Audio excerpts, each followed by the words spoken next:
Hello and welcome to the Oxygen Addict Triathlon Podcast. We're brought to you every week by our sponsors, precisionhydration.com.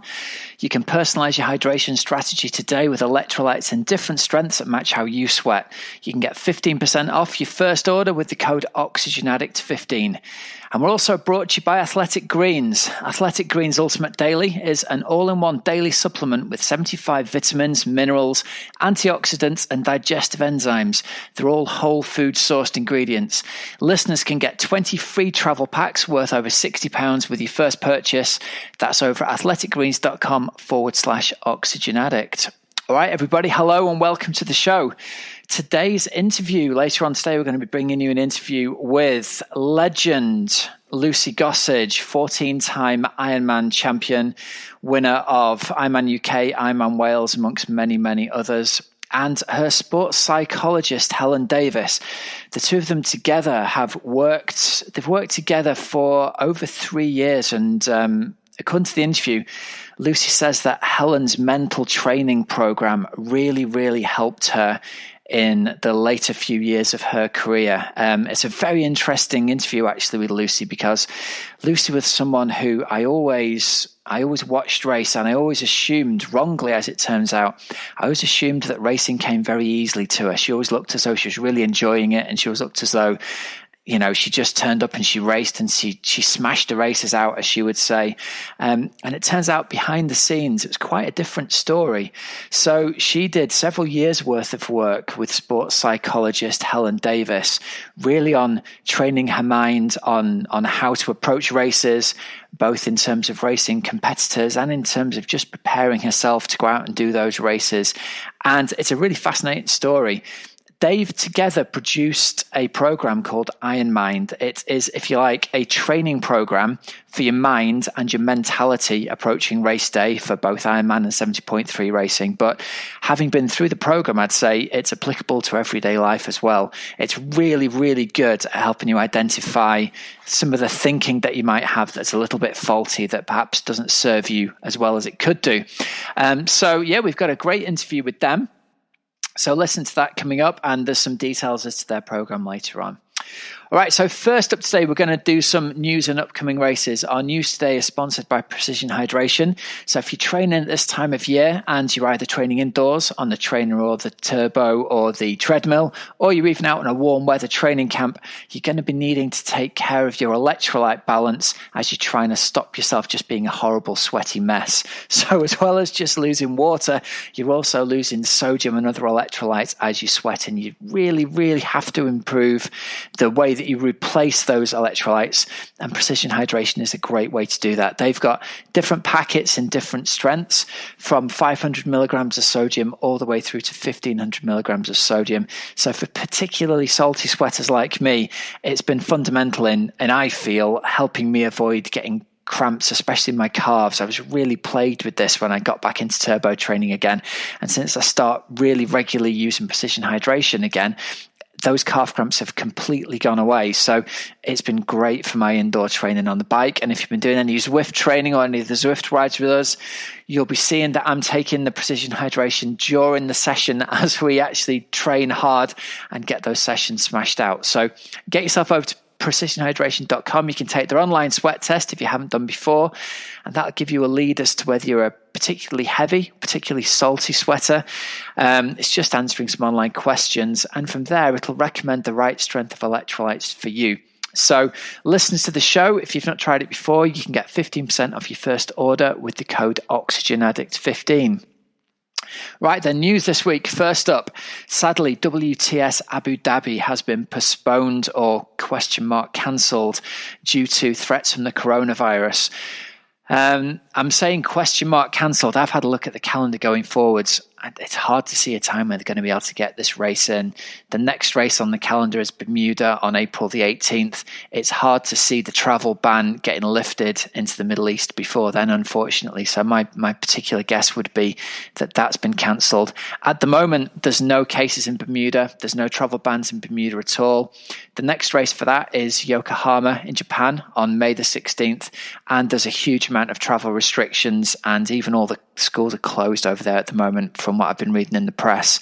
So, it's going to be particularly challenging for some of the governing bodies who have got the Yokohama event signalled as a way to select athletes, either for the mixed relays or even they're using it to help select their actual athletes for the Olympics themselves. So a lot of uncertainty at the moment, unfortunately.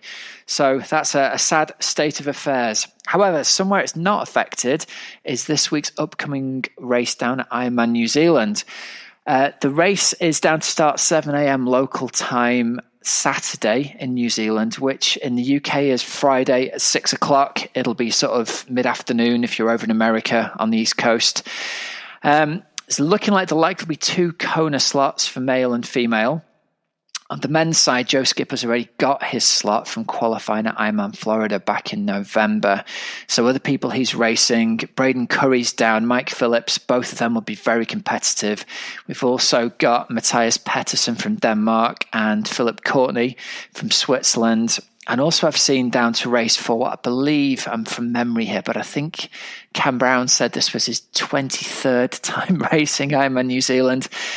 Same age as me, he's 47, so that's pretty amazing that he's down there and will be competitive in the field as well. So look forward to seeing how he goes.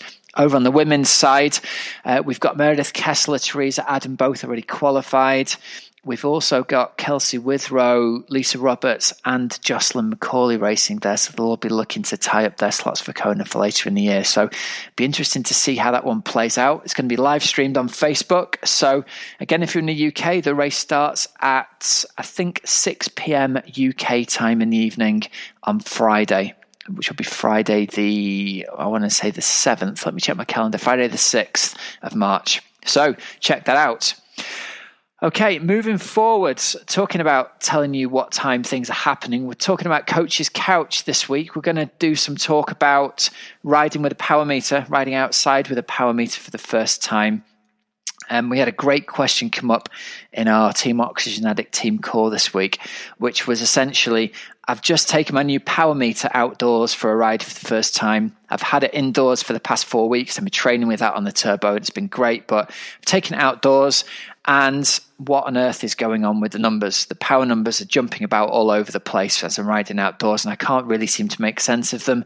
And as I'm riding uphill, I seem to be putting out massive percentages of FTP, 130, 140% of FTP, even though it doesn't feel like I'm going that hard going uphill. So what's going on? So 2 parts to this. The first thing I would say is, it is undeniably much easier to use your power meter indoors on the turbo than it is outdoors.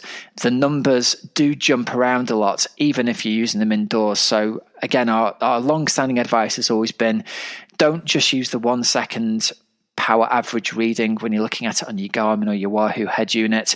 Go with both the 3 second and the 10 second average power numbers. The 10 second average power number is going to be the one that makes the most sense to your brain. If you like, it's going to be the one that sits there much more stable and you can make use of. And the 3 second number will move around pretty much as you would expect the immediate power to. So use those 2 numbers to go off. When you go outside for the first time with your power meter, my advice to you would be actually just don't be led by what it's saying. Just ride with it for 4 or 6 weeks outdoors. Just look at what's happening. Don't try and be controlled by it. Don't try and be led by it. Just watch what happens. And that'll give you an insight into what your athletic personality is like. And my advice to athletes is usually, as you're rolling along the road at your sort of your normal cruisy pace, look down and see what kind of power you're putting out. Again, that 10-second power average is going to be really useful for a number you can make sense of. That'll give you a feel for what sort of number you're putting out at your steady pace. And then again, as you start to ride uphill, see what the numbers do, relate that back to what your functional threshold power is, and don't be surprised to see that the first few times you ride, the power jumps way above threshold when you're going uphill, especially if it's a steep hill. Don't be surprised if you see the power numbers jump massively as you go around of a corner, if you get out of the saddle to, power out of a corner or to go over a railway bridge. The power numbers will go really high. And that's kind of what the power meter is there for. It's there to teach you that how it feels isn't how it actually is to your muscles. And you've got to learn to be a very different rider if you want to conserve that energy to have a really good run off the bike. you've got to learn to really back off and change gears before you get to a steep hill, much more than muscling over the climb, if you like. So really important that you get to doing that. One of the other things that came out of this was as well, it's very common for athletes to have a different functional threshold power outdoors to indoors. And most often we see that somebody's FTP is a bit lower outdoors than it is indoors. It's just easier to put the power out when your head's down and you're driving along on the turbo than it is when you're riding along and you're looking for potholes. So your functional threshold power has to change a bit to take advantage of that. So we do advise people doing a separate FTP test outdoors.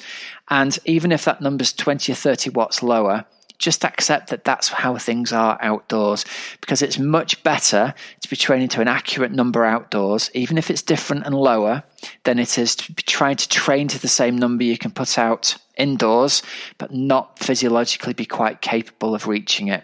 Similar thing is when you're riding uphill, it's quite common to be able to put out more power going uphill than you can on the flat. So it's worth in your head thinking to yourself, okay, I'm just going to watch what these numbers do for a few weeks, but then I'm going to work out to myself, right, if I've seen I can consistently put out, say, 10% more power going uphill, it's worth figuring that into your calculations when you're working out what's happening as you're riding uphill. Okay?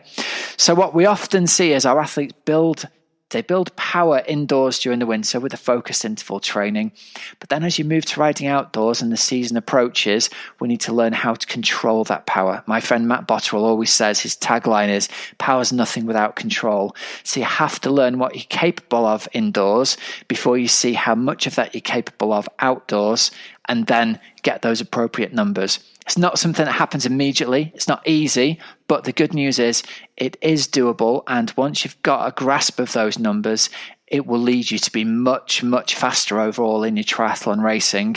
Ignorance really is bliss. There is a learning curve to this where you're going to start off by kind of thinking, oh, this is so complicated, but stick with it and persevere. And once you get to learn the art of using your power meter, it's going to make you much faster overall. So a great way to build your interval power is to do that interval training indoors in the winter, or even once a week still during the season. Get a Zwift ride in. So you can come and join us on our Oxygenetic Triathlon Podcast Power Hour Zwift ride in conjunction with Zwift.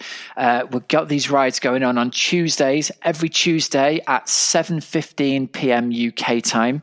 You can just go to the events page in the Zwift app and you can click on that and sort of get there 5 or 10 minutes early, start to get a bit of a warm up in, and you will automatically be taken to our event, which is awesome. We've had about 100 riders on the last couple of rides that we've done. It's a great way to be inspired and motivated to do the hard interval training. Nobody gets dropped. Everyone sticks together as a pack as long as you keep pedaling, but it's a really motivating way to really drive yourself along to get that power out in training. So these workouts are guaranteed to raise your functional threshold power, and that in turn will give you a faster, more powerful bike leg this coming season. So again, get over onto the Zwift app and check that out, or we've got a link in the show notes for this. You can just click that and be taken to the page automatically. It's also on Twitter and it's on Facebook on the @OA Podcast Twitter and Facebook feeds there, so you can click the link through to it there. Hope to see you along. We hope to have even more than 100 people, and who knows, keep your eyes peeled. We might have a celebrity or two coming to join us over the coming weeks as well. All right, so without further ado, I'm going to take us over to our interview of the week with Ironman legend Lucy Gossage and her sports psychologist Helen Davis for our Training the Mind special. Okay, so on today's show, I'm very, very lucky to have legend of Ironman Wales and Ironman UK and Ironman who knows where else around the world.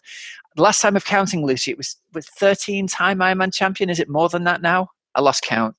Oh, no, I get confused because some of them, I think it's 12 Ironmans and 2 like extreme, so whatever you want to call it. Definitely 14. 14-time Ironman champion Lucy Gossage and Chartered Sports Psychologist Helen Davis, who worked with Lucy for a large part of her career. So it's great to be able to have you both on. We've not done like a three-way interview before, so this is the first for me as well. We've got the pair of you on because firstly, we've had loads of requests from listeners asking me questions that I don't know the answers to. I'm not an expert, and I thought this would be a great opportunity to get someone Helen's background on who can answer these questions about how to help people out psychologically. And if you like that, it's almost like the hidden fourth aspect of training and racing, isn't it? Psychology. So to get you on and talk us through that. And then we've also got your new project, Think, Believe, Perform, Ironman, which we're going to talk a little bit later on, which is a very, very cool project you've done. You've got a video series to help athletes out specifically with racing iron distance races, and loads of worksheets. And I've been through your program and I think it's brilliant. So well done getting it made, and welcome to both of you. Thank you. Hi. Right. So first question is really, obviously, Ironman racing is a massive, massive physical challenge, but I think it often surprises people. They get into the fittest shape of their life, and then on race day, it's almost entirely mental getting through the race. And it's a subject that I hear about time and time and time and time again from people saying the biggest challenge was actually mental. I knew I was really fit, but getting through it mentally, and the challenges and the voices in my head, that really surprised me how hard it was going to be. So I think what you're doing here is fantastic, because it's going to help an awful lot of people out. The first question I've got is going to go to Lucy around this. As a pro triathlete, as someone with super duper physiology, and we look at, and it always looks easy and it always looks like having fun running along the road, how did it feel doing those races? Did it feel as hard to you as it experienced to all of us racing as well? Yeah, I mean, so I think, I guess I smiled when I was racing because I loved it, but it was, yeah, just because we're going quicker, it doesn't make it any easier.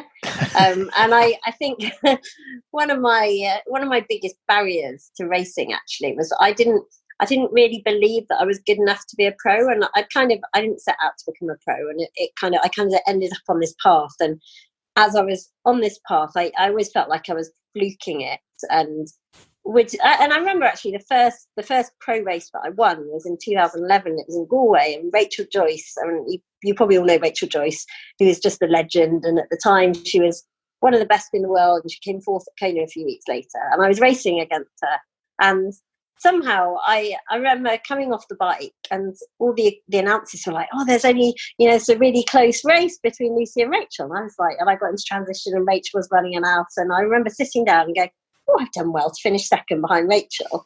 And then I was running along, I was like, you have still got a half marathon, you're running really well. And I could see I was catching her. And then as I was catching her, I was like, I'm going to finish second behind Rachel. And I had to consciously, and I remember it so clearly in the race, tell myself, you can overtake her. You can be allowed to win this. And I'll never forget that, because it's just like looking, I guess I only realised this looking back, but that was kind of until I started doing some work with Helen. It was the whole way I went through my career that I didn't really believe I was a pro, and I didn't, I'd won a race, but it was only because so-and-so didn't turn up, or because I got lucky, or so-and-so had this problem, or and belief for me was a really big thing, and I think it was quite limiting.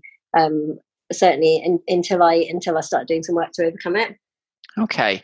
And so at what point did you start working with Helen? When were you introduced to Helen, and how did that all come about? So Helen and I used to swim together, and everyone knows that swimming is my weakness. And Helen used to always tell me swimming. She's like, well, of course you're not going to be able to make the times. If you say before the start of every swim, you're not going to make, it'd be like, I don't know, making up the times, but 10 400s off 6 minutes, I'll be like, I can't do that. She'd be like, well, of course you can't do it if you say you can't do it. And then, yeah, I think you were probably quite nervous, weren't you, Helen, about suggesting that we did some work together, probably thinking, I'd be like, what?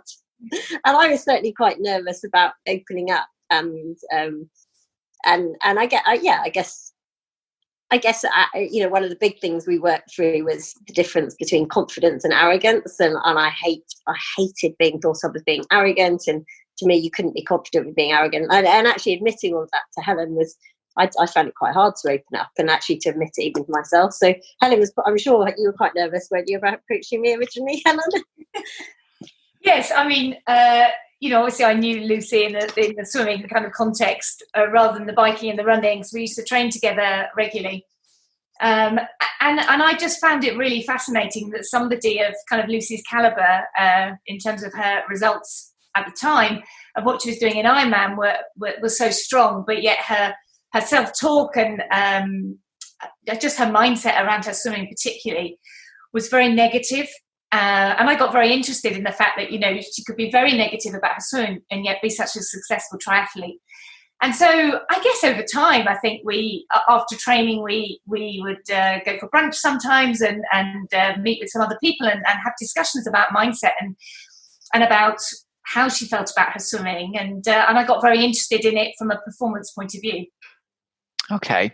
And so how far into your pro career, Lucy, did you sort of recognize that this was possibly a challenge that was holding you back and that you were going to work with Helen on a more formal basis?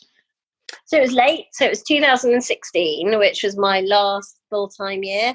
And I'm not just saying this because of our mind, but I think without that, so that year I was injured quite a lot. I had lots of, the physios and things would have said, you shouldn't be able to, like I raced New Zealand with a torn Achilles I raced New Zealand off 2 weeks of running, and I raced South Africa 5 weeks later with a torn Achilles, and then I broke my collarbone. About the week before Ironman UK, a boyfriend and I broke up, like quite a long-term boyfriend, on the Monday of the race. And all of those things, I think to anybody else would have stopped them even making the start line.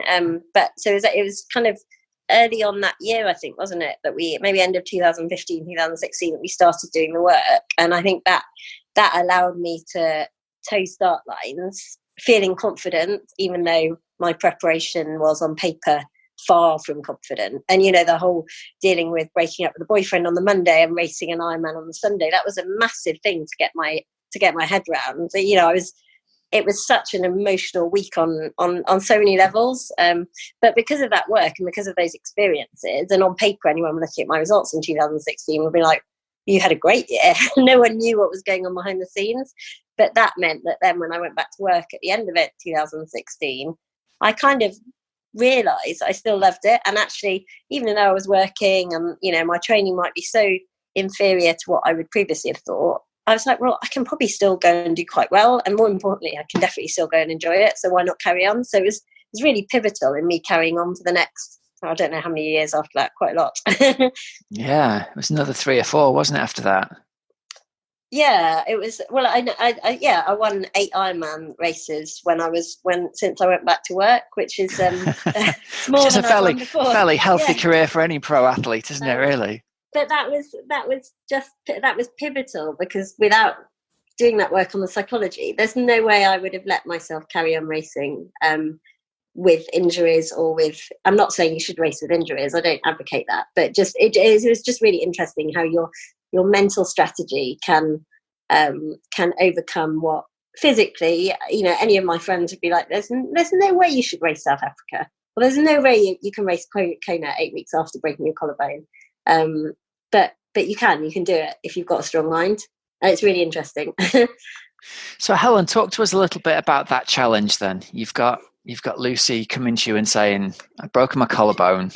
We've heard an example there of the self-talk, and I think it's pretty understandable, sensible self-talk, saying there's no way I'm going to Kona, I've just broken my collarbone.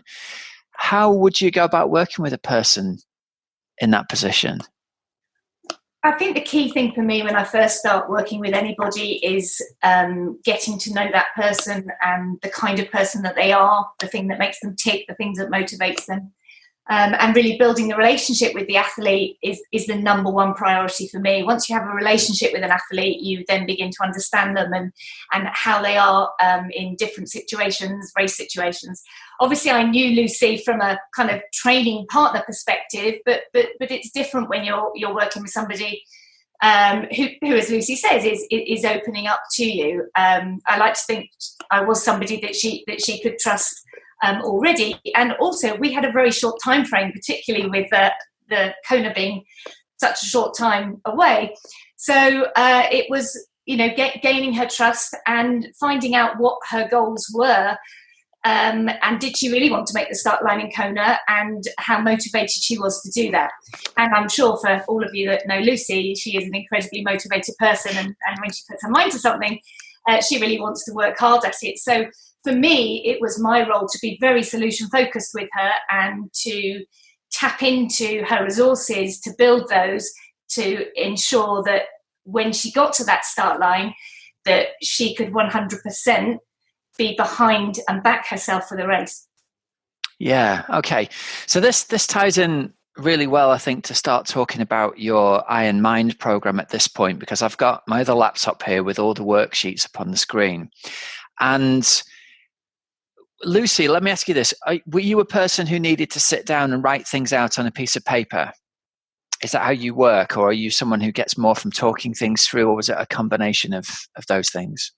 So I would have always said, no, I'm not someone who benefits from writing stuff down. But I actually found that if you write stuff down, you have to take the time to think about it, because sports psychology will only work if you invest in it. And, I can sit on the turbo and think all this stuff and it's going around or on the bike, whatever. But actually that's not the same as sitting down in a quiet room for half an hour or whatever and actually doing that and investing all of your energy into that. So I would have said, no, I'm not someone who writes stuff down. I might write, a scarebrain list, but I found it really helpful. And actually, then I would go back and look at it. So one of the most helpful things I did was there's so much work, so much stuff that I did that was useful. But one of the things I did was work out a timetable for race week. So how I can get myself. And again, it sounds stupid, but for me to be ready to race, I need to be in my head ready for a smash fest, which basically meant that I was ready to empty the tank, to give it everything. And I needed to be in a place where I wasn't thinking about what everyone else was doing. I didn't care. Having always used to stalk my competitors, I realised that wasn't helpful. So I just ignored all of that, and I just would focus. I wouldn't think about injuries or how little running I'd done.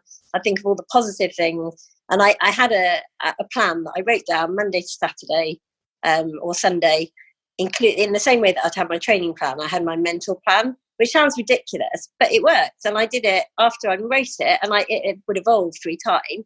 I did it before every race, and it works. And I'd have on a Wednesday, for example, I'd go out with friends and do something completely unrelated to triathlon. And the Friday, I wouldn't think about triathlon at all. On the Tuesday, I'd watch videos of races that I'd won previously. And it was all, but that was so helpful, having that written down, which is so unlike me, because I'm not a planner. It's interesting that, isn't it, that sometimes you think of yourself one way, but then it turns out when you try something new, actually this new thing really works really well for you. And the simple act of writing things down in particular gets them out of your head and gets them in front of you and makes you realize, oh, there's a set of things there that were previously uncontrollable and now they're controllable, or they were previously just thoughts that were doing my head in and now they're not anymore because they're out on a piece of paper in front of me. And it makes it real. And I guess, I don't know, I'm sure there's evidence behind this, but if you want to make a change in your life, like if you want to not eat chocolate, if you put a bar on your cupboard where your chocolate's kept and said, do you really want this chocolate? You're probably less likely to eat it than if you just tell yourself, I'm not going to eat chocolate, and then the chocolate cupboard's there and there's no, I don't know, I'm sure that, but for me, writing it down makes it real. And I guess it's the same, but you turn up to the swimming pool with a set. If it's written down, then you're 10 200s off 3 minutes. I'd love to be able to do that now, but say that was the set. If you don't have it written down, then you might well do, I'll just do 6, or I'll add in the paddles or whatever. But if it's written down, you're far more likely to do it. And it's just the same with mental strategy. I don't know, Helen, you're the expert, but I would say it's the same with mental strategy as physical training. Yeah, I was going to say, certainly with goal setting, there's a lot of evidence to say just by the nature of having written it down on a piece of paper, it's more likely that it will happen than if it's not written down on a piece of paper. So that in itself, for setting goals, is pretty powerful. Putting it up, putting it in a visible place are all things to remind you of why you're doing something. It's really helpful. I mean, I generally find when I work with people, the majority of people do end up writing things down, even if they don't start at the beginning doing that. But they say, like Lucy says, they find it a useful process to help themselves think things through. So your first worksheet within the program is all about goal setting, isn't it? And the thing I really liked was that all my athletes, I get to write things down. If you talk to them about goal setting, they'll almost always default to, I want to do 9 hours 20 in an Ironman. It's this kind of overall outcome goal. And then you've got to kind of dig into the next level and say, well, look, that's one part of it. Can you talk us through your sort of 3-layer goal setting sheet? So yes, you're absolutely right. The outcome goal is that exciting goal that motivates you, that makes you want to jump out of bed and go training. But generally speaking, your outcome goal is that it's an outcome. It's not within your control, but it's the exciting, motivating factor. What sits below the outcome goal are what I call performance goals. So performance goals might have numerical value. They may be a time, they may be a particular number, but those goals are there for you to set yourself targets to see, am I on track? How am I doing? How's my performance at this particular time? And then below performance goals sit your process goals, and they're like the foundation of goal setting. So those are the things that you'll do on a day-to-day basis. They're the things that are within your control, the things that you have ownership over, and you can make your decisions about your process goals to be your building blocks for helping you try to achieve your performance goals. And then ultimately, hopefully, you can reach your outcome goal as a result of working on a day-to-day basis on the process goals. Nice. All right, the one that really struck a chord with me, your second worksheet, I think you've titled it Get It Out. And I want to read the instructions here. It says, write down exactly how you feel about your upcoming Ironman for 10 minutes. What are your thoughts, worries, fears, excitements, positives and negatives? It really reminds me of years ago, I read a book called The Artist's Way. And I don't know if you're familiar with it, but the basic principle behind it is every morning, as soon as you wake up, you get your pad and your piece of paper and a pen, and you just kind of free form write for 3 pages of A4. And the idea is it kind of gets all that mental noise and chatter out of your brain and onto a page. And then you can kind of get on with the day almost. That seems really similar to your second worksheet, and that idea of write down everything you're feeling, all the worries and the fears, get it all down on a piece of paper. Is that the aim behind it? Yeah, absolutely. I mean, generally speaking, if you've entered a big race or a big event, you are going to experience a number of different feelings, thoughts, emotions at various different times, depending on whether you're training, whether you're just sitting watching TV at home. That thoughts will just come and go, and that it's really a chance to really explore what those things are. And again, the process of doing that or speaking them to somebody for you to really kind of understand what your general thoughts and feelings are about things. I'm a great believer in that we develop habits in our thinking, and you'll probably notice when you do an activity like that there are certain things that you think, actually, I've thought about that more than once, and I've thought about that quite a lot, and then you can really begin to understand which ones are causing emotional responses. Yeah. And I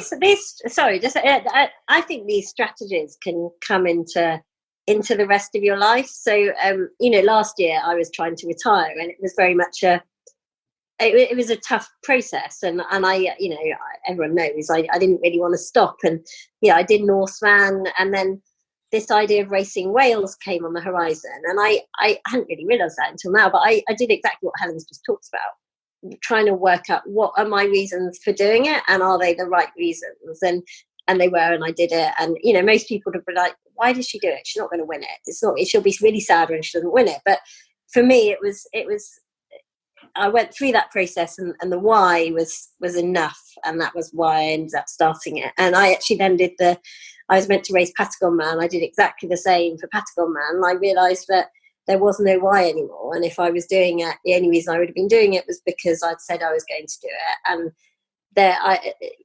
without having your why, without knowing why you're doing it, then the sacrifices are always going to be too much. So, and you can do it for anything. It doesn't have to be a triathlon. It can be any big decision that you make in your life. And I had Chris Evans on. I love Chris Evans. I'm going off track here, but on Virgin Radio, and he talks a lot about basically psychology, doesn't he? But he was saying when you're making and I've written exactly these words in a blog before, so I think he's read it. But when you're making the big decisions in life, if it's not how a yes, then probably it's a no. And he says, when we're trying to work out whether you want to do something, give it a number out of 10, but you've got to take away 7, because 7's just like maybe sitting on the fence. So it's got to be 8 or more. If it's not 8 or more, then don't do it. And that's not relevant to triathlon, but it's relevant to any big decision, isn't it? I definitely think it is relevant. Yeah, for sure. I think it's interesting to hear, and this will lead into the next worksheet, I think, Lucy, but it was interesting to hear you talk at the start and say, like, you kind of felt as though you had like imposter syndrome, I think was the phrase you used. You didn't feel you belonged as a real pro. And it struck a chord because a couple of weeks ago I interviewed Chris McCormack. Yeah. And he said virtually exactly the same thing. That's interesting. He, obviously all through his career, he approached races like a prize fighter and would track his opponents down and talk about them in the press and try and get inside the head. And he was viewed as very arrogant and very unpleasant. And he said in this interview, I felt less than them. I felt like the only way I was going to beat a superior athlete was if I could find a mental edge. So I would try every single thing that I could to beat them. And that was, it was all based in this feeling of him not feeling enough in himself to beat them physically. And so I've got 2 examples in 2 weeks here of 2 champion Ironmans. You both won 15, 16, 18, 20 Ironman titles. But even at the very highest level, I wonder whether this is a common thread that runs through all high performance sport, a feeling of, and I would never have guessed this, but a feeling of imposter syndrome and not feeling like you deserve to be there almost. Well, it's interesting. So I've got 2 examples of complete opposite. So Helen is good friends with Susie Cheetham as well. And I remember in 2015, so this was before the work that I'd done to Kona with Helen, we were going out to Kona, and Susie and I were on paper pretty much exactly the same. And, physically, we had slightly different strengths and weaknesses, but really we'd raced each other a couple of times. We were pretty much bang on the same. So we should have gone in with the same expectations. And Susie was going into that race telling herself she was going to be in the top 5 and she would be disappointed if she wasn't going to be in the top 5 or 6. I was going into the race saying, all I want is to be in the top 10. And funnily enough, she finishes 6th, I finished 10th.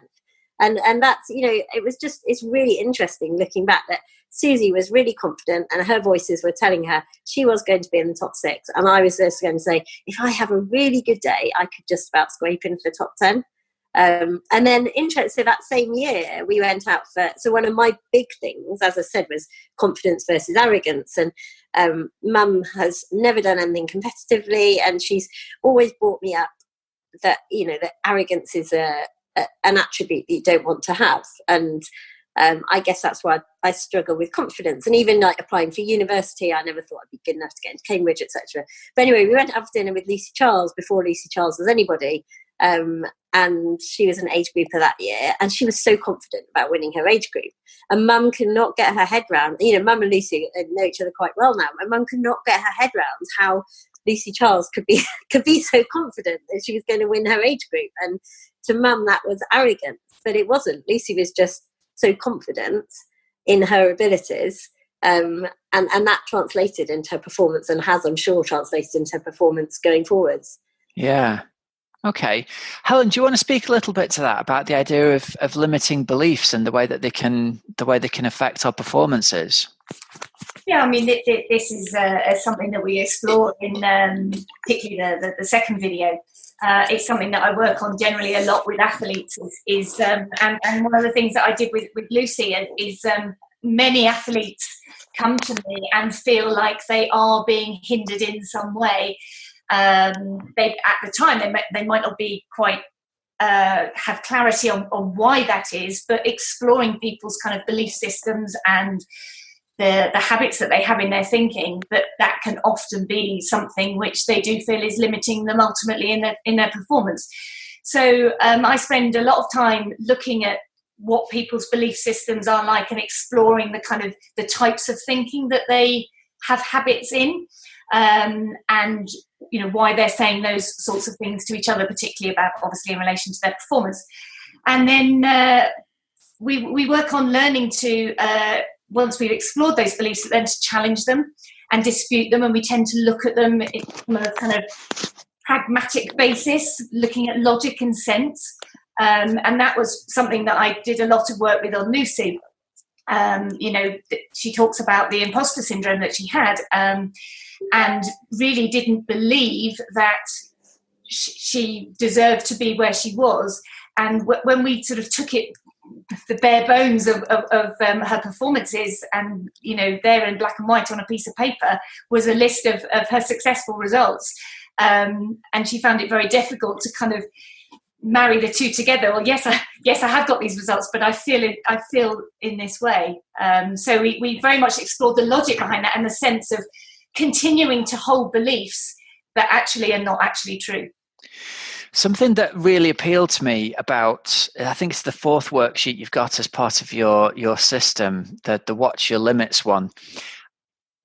I'm a big fan. I don't know whether it's just the way my mind works, but when there's a system in front of me that I can look at and go, oh, okay, there's a system to this. Now, I might be a bit thick, but I never realized there was a system to thinking. And you've got a list here of 4 different types of thinking. And I've looked at that and gone, and I'll name them if that's all right, because then listeners will not know. There's rigid demand thinking, there's catastrophizing, there's low frustration tolerance, and there's put down thinking. And I looked at that worksheet and went, I never realized that there was categories of this. And I've recognized times I've done all of those things. And I was like, well, how do I fix that then? And lo and behold, the next worksheet's there that says, well, you write these down and then you've got ways of dealing with it. I love the idea of there being a system that I could approach a bit like a training plan. So I know how to make my legs stronger for riding the bike. I love the idea that there's a system here for making your mind stronger, for dealing with the things that might come up. So could you give us an example, Helen, of, I don't know, put down thinking? What an example of that would be, and then in a way that an athlete could deal with that and reframe it, please? So an example of put down thinking, let's say, for example, somebody is saying, I don't think I'm good enough to do this race. That would be it's a very common thing that I hear. I don't think I'm good enough. Okay. We'd explore that phrase in terms of good enough. What does enough mean? But when you're looking at that, that would come under a category of generally a put down type of thought. It's like, I'm not able to do this. I don't believe that I've got the resources to be able to manage what is ahead of me. And that generally can raise some, what I would call kind of unhealthy emotions like high anxiety and things like that, which can actually obviously have a big impact in terms of performance. So what the framework that I would use to address that is to really try and challenge the belief behind that. So what evidence do you have that says that you are not good enough? And generally speaking, it comes from that person itself. So it's like, well, do you have evidence? Is it written down anywhere that says that you're not good enough to do this race? Well, no, the person probably says it's not written down anywhere. So where does this evidence come from? And you start exploring why a person is believing that. And it might be that maybe they've had some poor results, but they're forgetting about their better results. And they're thinking, oh, well, I didn't manage to achieve this, but they're forgetting what they have achieved. And so you're looking about behind the logic and the sense of what they're actually saying, and then challenging them with questions such as, well, what are the advantages of you continuing to think, of holding on to this belief? Is it helping you in any way? And generally speaking, when we're holding on to limiting beliefs, they are not helping us. They're not helping us move forward. So it's all about working to try and reframe that and change it to a much more logical, realistic, evidence-based statement. So it might mean preparation has not gone well in the lead up to a race, but it doesn't mean to say that you're not then good enough to complete it. So when I'm working on thinking, and I hope that this really comes out in the videos, is that the language that people use is so powerful, and just a choice of a small word can make such a difference to your belief about something. So it explores that in the videos and gives you examples of different words that can make you hold on to these limiting beliefs, and how just by altering and changing some of them, it can make such a difference and have a bigger impact. Wow. Okay.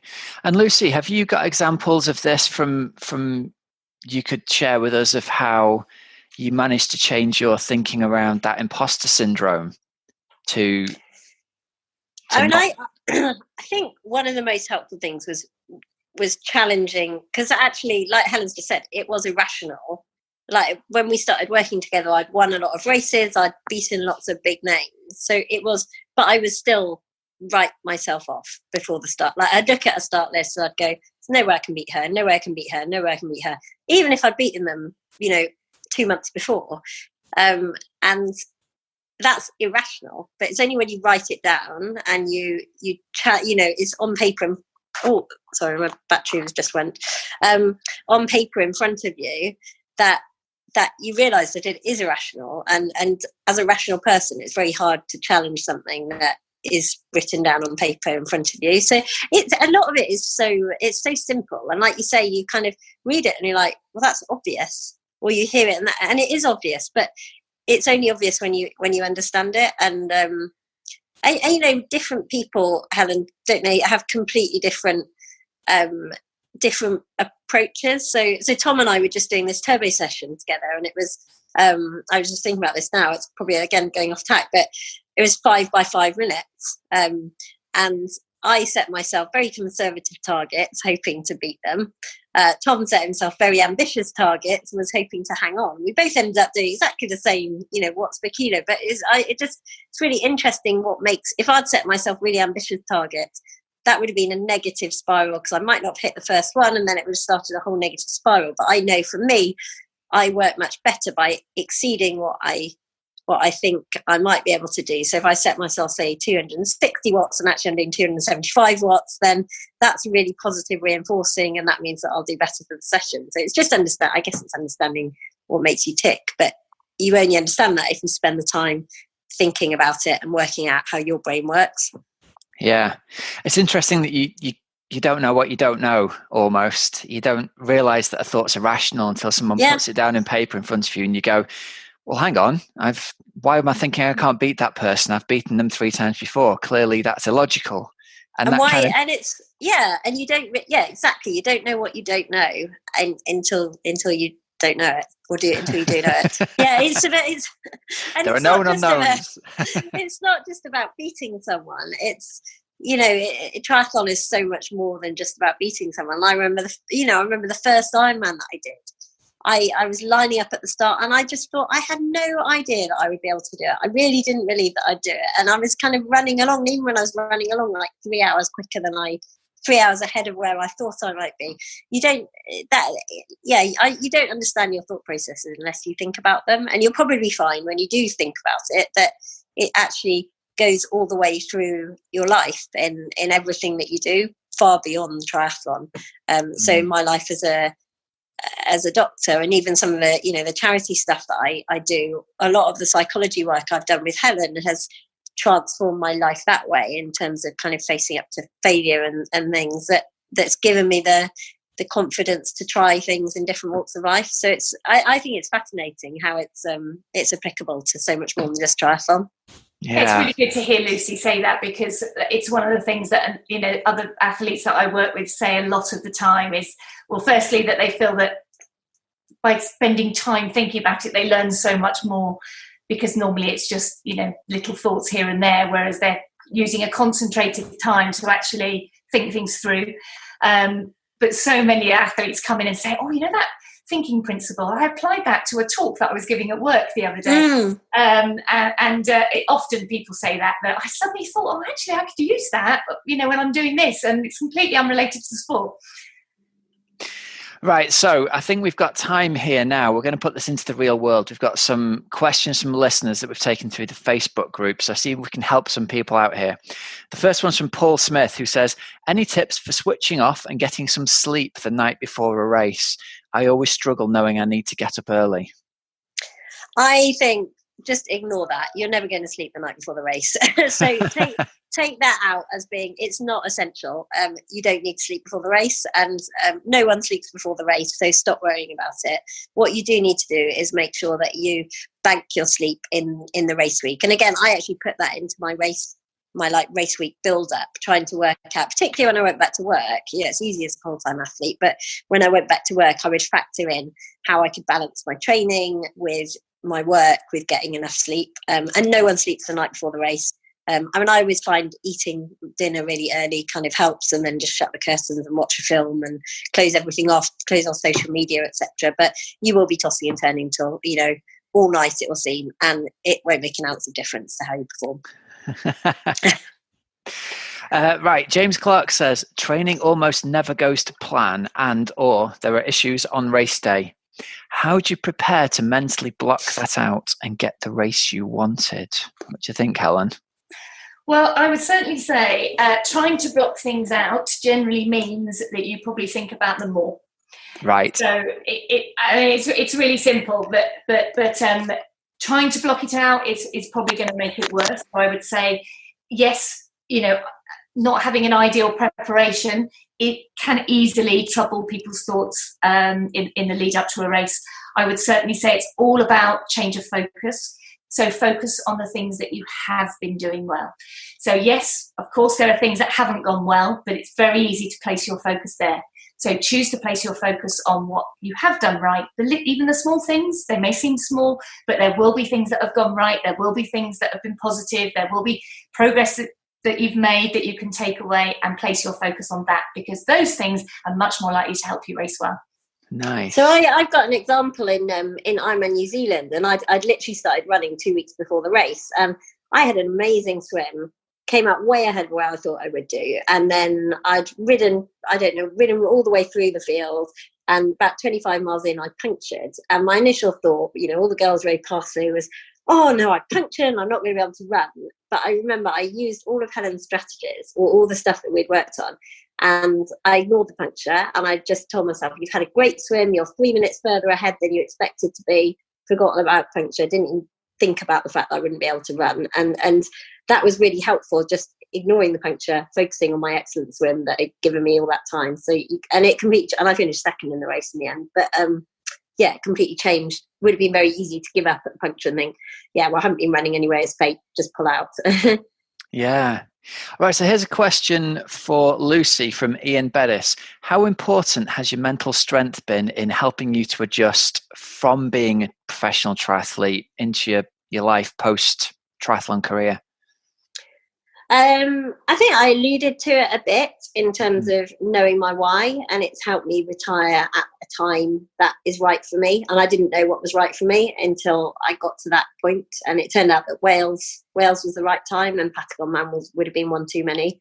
So I think it's helped me retire when I was retire at the right time, and be very honest with myself, because I without being arrogant, I think I could carry on racing and get lots of fourth places in lots of races and still make quite a lot of money from it, but that's not the reason that I've ever done it. And I think thinking through all of that has been really helpful.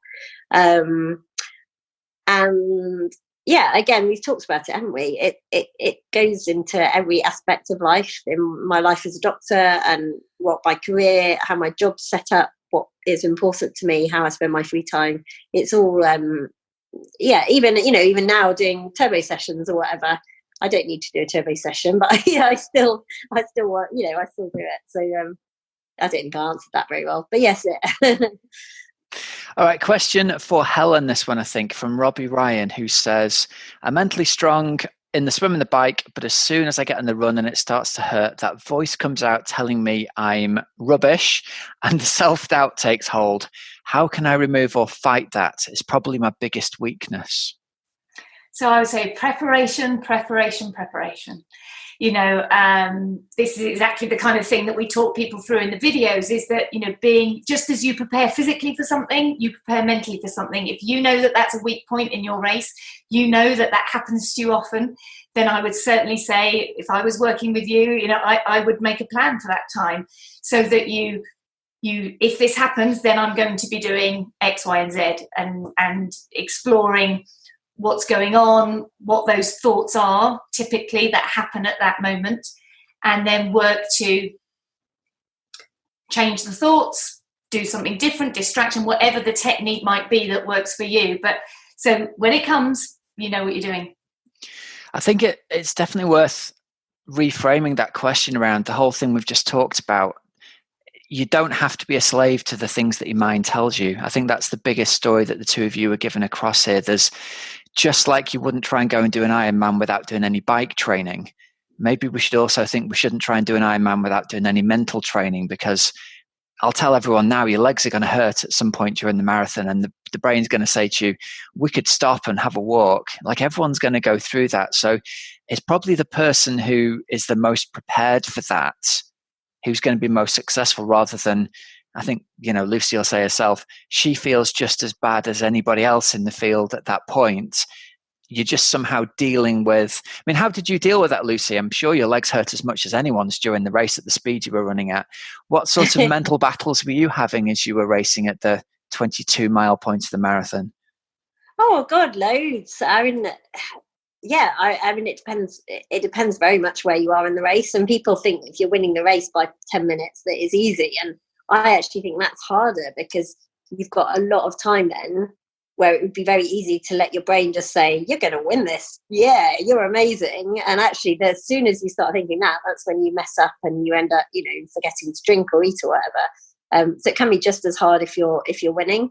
But actually, I think the most rewarding races for me have been the ones that I haven't won, but the ones that I've really emptied the tank, or where I just, like, I remember with, was it 2017 Ironman UK, and my bike had broken, the forks had cracked on the Friday of the race week, and I had to get out my old bike from the garage. It was set up completely differently. I got to Bolton at like 10 o'clock on Friday night, had a mini bottle of wine and a big bag of crisps and a roast chicken. I was like, this is not Ironman prep. And anyway, I did the race and I started the run. I was in the lead, but oh my God, I was in agony. Like, my back because it was a completely different position. And then who was it? Diana Reisler was catching me on the run, and I was in a world of pain, and she was catching me, and God, the amount of mental strength I had to use to get myself to that line. And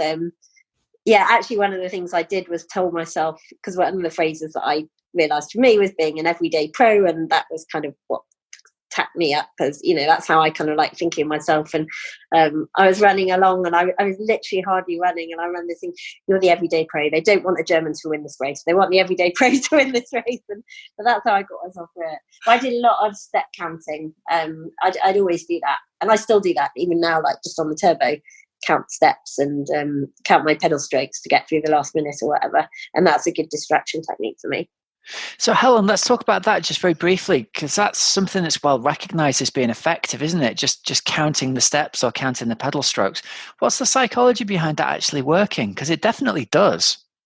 Yeah, I mean, distraction is one of a number of techniques that you can try. It will work for some people, it won't work for other people. It might work in one race, it might not work in another.